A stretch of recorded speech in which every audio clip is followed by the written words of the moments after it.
La improcedencia de la extradición. Existen ciertas causales las cuales hacen que la extradición sea improcedente. Entre ellas, la primera, de la cual podríamos hablar, es la prohibición que tienen las leyes venezolanas sobre extraditar nacionales, la cual se encuentra ubicada en el artículo 69 de la Constitución de la República Bolivariana de Venezuela y del mencionado artículo 6 del Código Penal. El segundo supuesto es por los delitos considerados como políticos o conexos.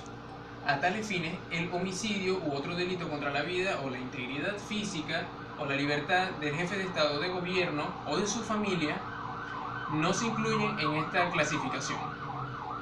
El tercer supuesto habla de la extradición del extranjero. No podrá concederse por ningún hecho que no esté calificado por las leyes venezolanas. El cuarto supuesto, cuando la persona sea solicitada para ser juzgada para cumplir sentencia dictada por un tribunal de sección o ad hoc. El quinto supuesto, cuando la extradición se refiere estrictamente a militares. El sexto, cuando la acción penal o la pena estuvieran evidentemente prescritas, ya sea en el estado requiriente o en el estado requerido. El séptimo, cuando el delito por el cual la persona es solicitada tiene asignada la pena de muerte, la cadena perpetua o sean consideradas crueles. Esto, como se explicó anteriormente en el artículo 9 del Convenio Interamericano sobre la Extradición.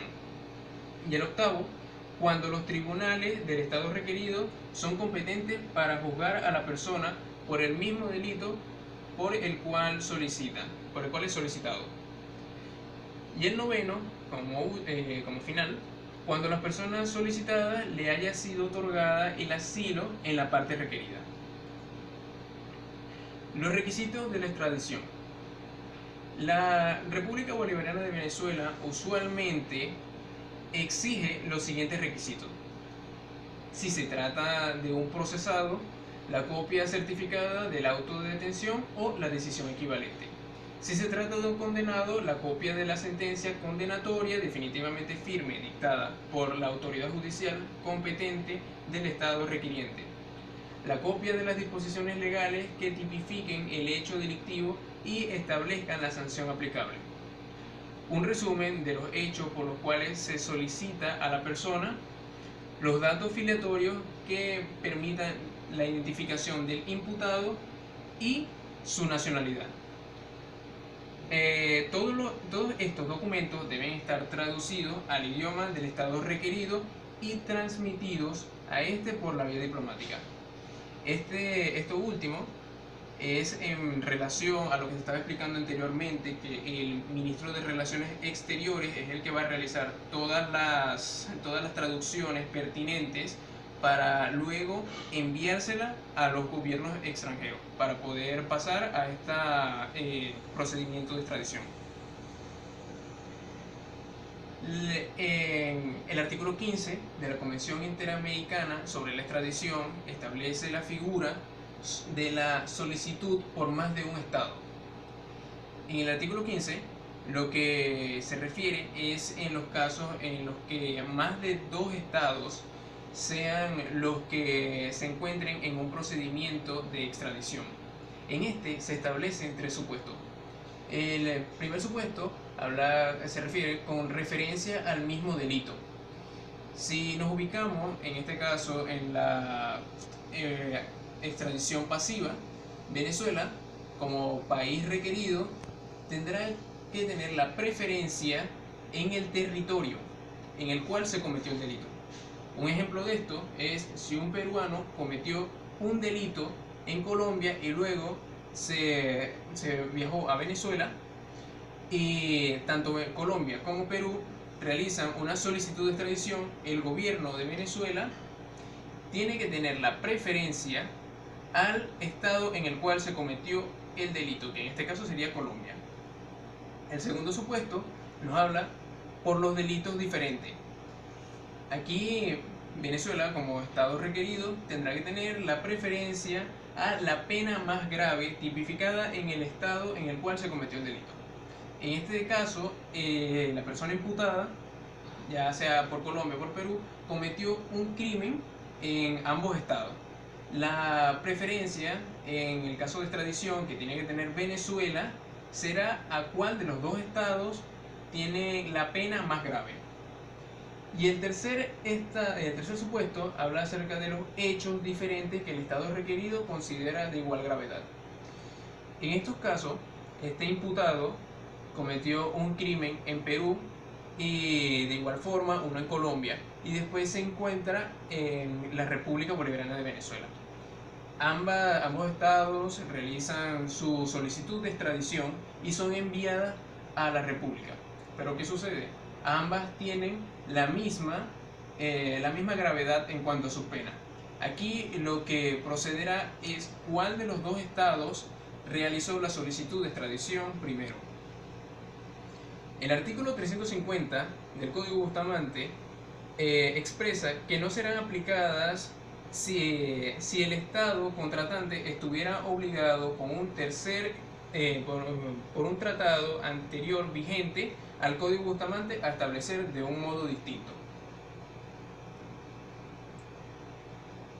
Ahora bien, la extradición se clasifica en dos tipos. Se encuentra la extradición necesaria o obligatoria y la extradición facultativa o potestativa. La extradición necesaria o obligatoria es aquella en las cuales existe un tratado de extradición vigente, en el cual se incluye el delito que motiva la solicitud de extradición. En este tipo de extradición, existe una obligación jurídica entre el Estado requerido y el Estado requiriente de realizar este procedimiento.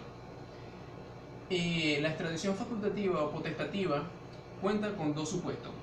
El supuesto A es en los cuales no existe un tratado de extradición vigente, y el supuesto B es en los cuales existe un tratado de extradición, pero en este no se incluye el delito el cual se está tipificando en esta solicitud de extradición.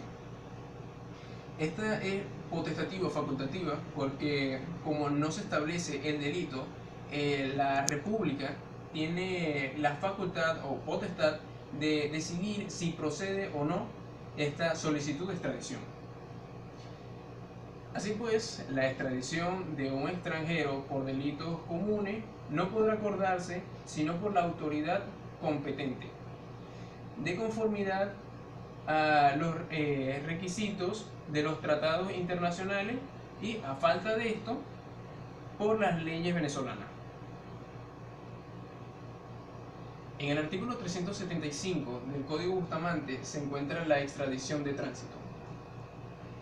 El tránsito de la persona extraditada y de su custodio por el territorio de un tercer estado contratante se permitirá mediante la exhibición del ejemplar original o de una copia auténtica del documento que conceda la extradición. En este artículo 375 lo que se está refiriendo es que en estos casos de extradición, para poder entenderlo mejor, lo haremos mediante un ejemplo.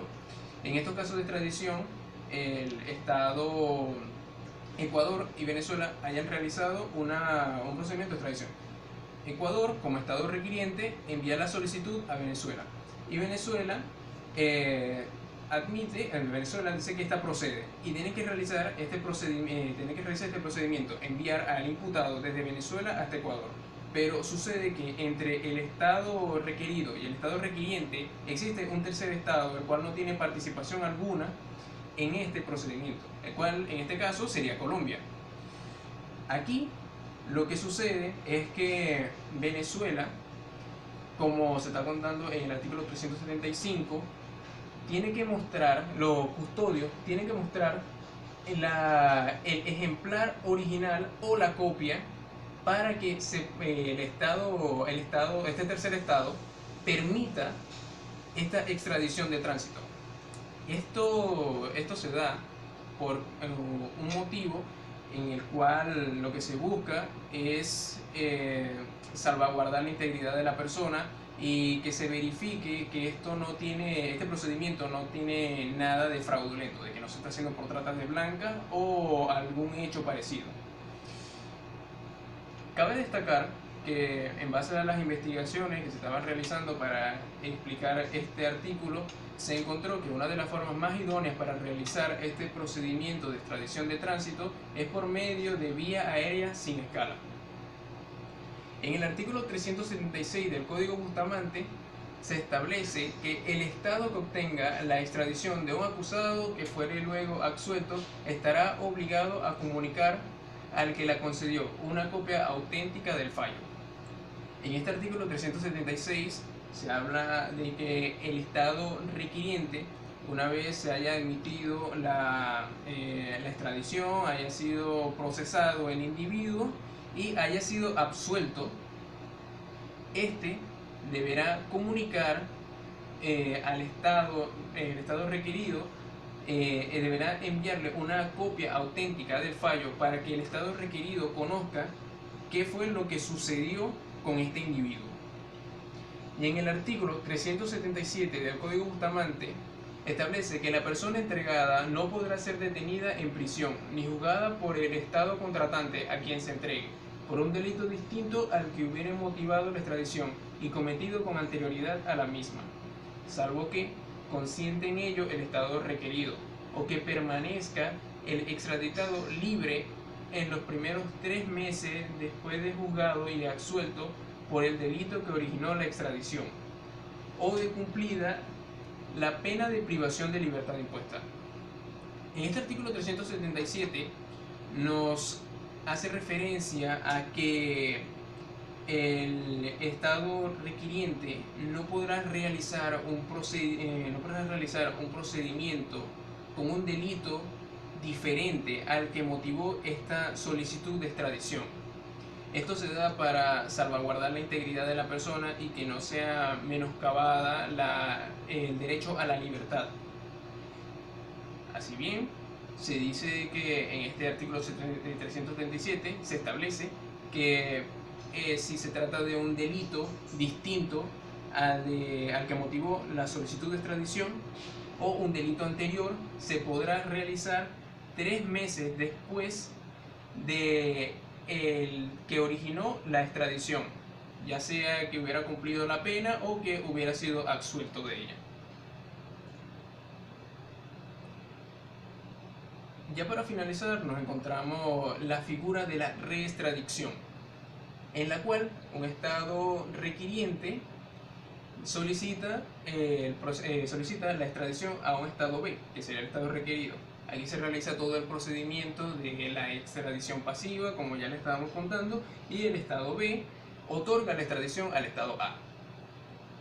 Lo que pasa aquí es que un Estado C aparece luego de haber sido otorgada la extradición y solicita la entrega del procesado o condenado por un delito anterior que este mismo individuo cometió en el territorio del Estado C.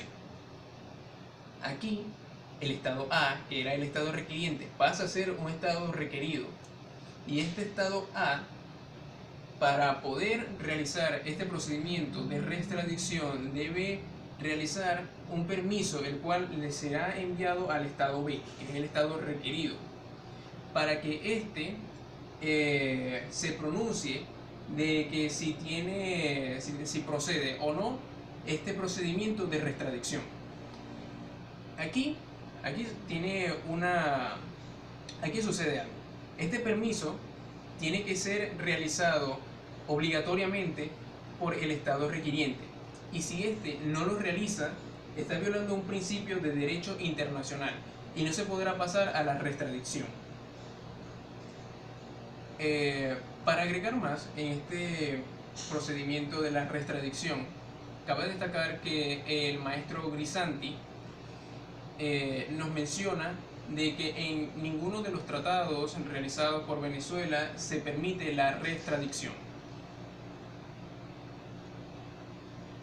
Hemos llegado al final de este encuentro, espero que les haya gustado, muchas gracias.